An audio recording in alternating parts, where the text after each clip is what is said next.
We are back with another way to put down the Blade of Mikola.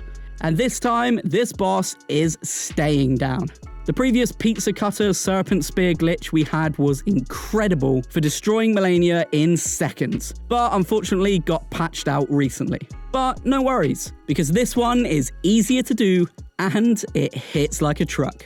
So here is how it's going to work. I'm going to tell you what you'll need, then I'm going to tell you how to do it, the best build to get more damage out of the glitch, and then finally I'm going to show you the glitch shredding some enemies so that you get the idea. You are going to love this. A quick side note here, yes, it does still work, you just need to learn timing. So if you do manage to get this down, hit that like button. So here is what you'll need. Just like the previous glitch, you are going to need a katana with unsheath equipped. You can get one right here. Secondly, again, just like the previous glitch, you are going to need the Serpent Hunter Spear. You can get this from the boss fight versus Rykard. You'll find it just chilling on the left when you walk into the boss room. You can then just leave if you don't want to fight Rykard, or you could use our strategy to cheese him, which still works now. Finally, you're going to need everybody's favorite weapon, Rivers of Blood. Now, let's get to work.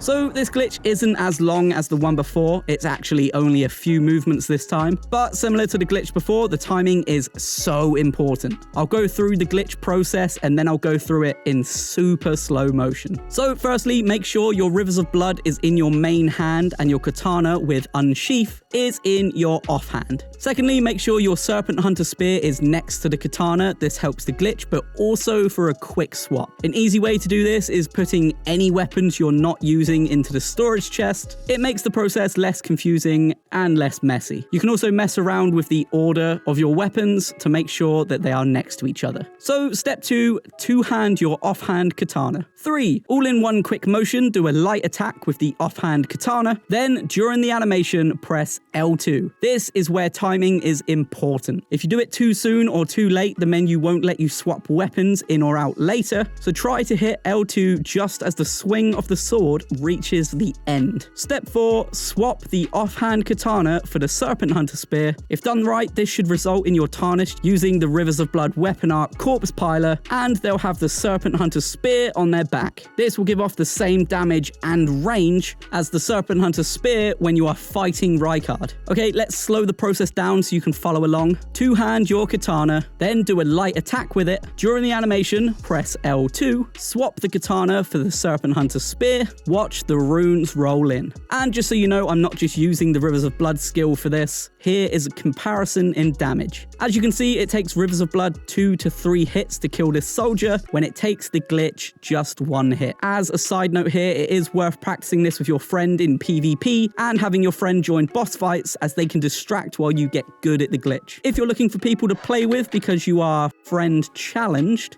have no fear. We have a Discord with thousands of players looking to glitch, trade, duplicate, and fight bosses, so hop in and join us. The best way to boost your damage here is upping that strength stat. If you can respec your skills, I'd put as much as you can into strength and maybe some into dex as well. As well as this, equipping the Shard of Alexander to boost the power of the skill will not hurt. You can get that by finishing Alexander Warrior Jar's questline. You can also equip the Star Scourge Heirloom to raise your strength if you haven't already pushed it up to 99. To boost the damage further, you could equip both the Rotten Wing Sword Insignia and Millicent's Prosthesis, both boosting successive attacks. You can get these by doing each ending of Millicent's questline. If you don't have both, you could always replace one with the Erdtree's Favor, which is just a decent talisman to have equipped. For the Great Rune, obviously go for Godric's Great Rune, as it will boost these skills up by 5. For your Wondrous Physic, go for the Strength Knot Crystal Tier, which will boost your strength. You can get that here. And then go for the Opaline Bubble Tier, which will allow you to take a hit if you do mess up the glitch right in front of a boss. You can get the Bubble Tier right here. Armor-wise, you can boost your strength with the Imp Head Fanged Helmet, which you can get here, or the Omen Smirk Mask, which is located right here. Apart from that, you can wear whatever you need. Run in naked if you need, it really doesn't matter. Now that we've gone over everything, I'll leave you with a bit of footage of the glitch rinsing enemies in Elden Ring. So thanks for watching, don't forget to subscribe if this helped, and I'll see you in the next one.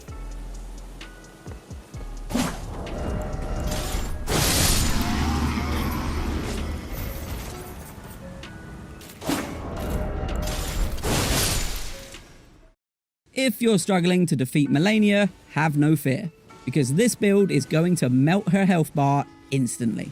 One thing to note here, grab yourself the Mimic tier if you really want to cut her health down even quicker. This build is insane for bosses and PvP, and since the weapon in question got a buff recently, which makes it even quicker, why wouldn't we take advantage of this build?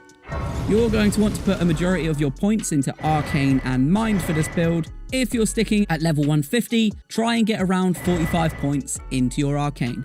Weapons, you're going to need Mohg's Sacred Spear. We've all seen bleed builds with this, but trust me, it gets crazy. You can get the spear from Mohg's Remembrance after defeating him. You'll also need a seal just to use a couple of incantation buffs. Spells. For spells, you'll need the incantation Flame Grant Me Strength, which you can get here. And you can also go ahead and pick up Golden Vow for an extra boost in your damage output, and you can get that here. Wondrous Physic. For the Wondrous Physic, you'll want the Flame Shrouding Crack tier, as the weapon skill on Mohg's Spear does fire damage. So this is gonna buff it considerably. You can get this tier here. Secondly, you'll want the Opaline Bubble tier. This is the tier that puts a damage reducing bubble around you, effectively giving you one free hit without taking any real damage. This is pretty useful as we'll be using Mohg's weapon skill, which can leave you open to attacks. You can get the bubble tier here. Armor. For armor, you'll need the White Mask, which boosts damage whenever blood loss is in the vicinity, and there's gonna be a ton of it. You can get the White Mask by defeating one of the 3 White Mask invaders. For the rest of your armor, just pick something that will give you a decent amount of protection. I went for the Tree Sentinel armor. Great Rune. For the Great Rune, you'll want to use Mohg's Great Rune, which gives you a huge blood loss buff to your summons, and you'll be summoning in your Mimic tier, which will already be doing crazy damage because they'll be using everything you have. Then finally, let's talk talismans. Firstly, you'll need the Shard of Alexander. This boosts attack power of skills. To get this talisman, just get to the end of Alexander Warrior Jar's questline. Then you'll want the Ritual Sword Talisman, which boosts attack power when HP is at maximum, and you can get that here.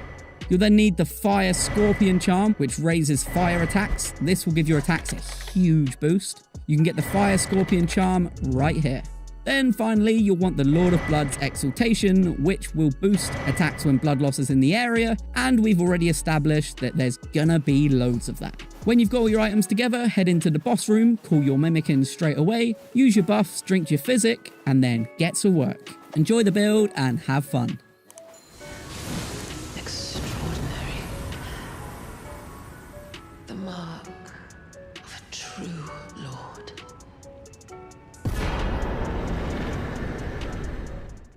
Malenia has been frustrating players since release with her ability to quickly close the gap and wipe away your health in mere moments. However, there is a way that you can get your own back for her flipping and slashing about.